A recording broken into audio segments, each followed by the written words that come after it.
Lord Rothbury's thoughts, The Sport of Kings. When assessing what we're seeing in the world today, what's required is an understanding of the most ancient sport of kings. That conflict, and the decision models which drive it, occurs when princes and religious regimes go to war with themselves and others. The sport of kings doesn't refer to horse racing, but rather to conflict between princes and states.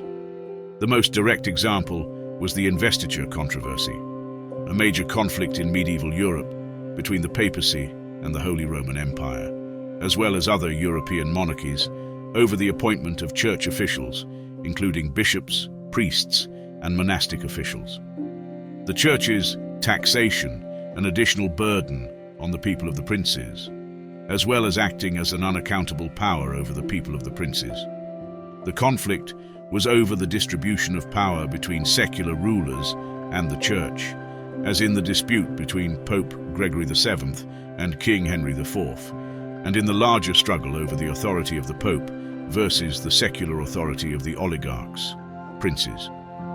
The investiture controversy was an example of the sport of kings, where the power struggle between the princes, secular rulers, and the states, the church and its leaders, played out in a political and religious arena as conflicts and wars. Everything we see everywhere, the conflict now raging in all things, in all corners of the world. Is this very same conflict? Is a conflict over investiture, the continued expansion of the investiture of power to the state, church, the sport of kings playing out as a winner, take all fight between the power of the church, state, and the power of the oligarchs, princes. The decisions made, the ways in which this war ebbs and flows and plays out, can only really be understood from this perspective. History's always the tell of who wins in the end.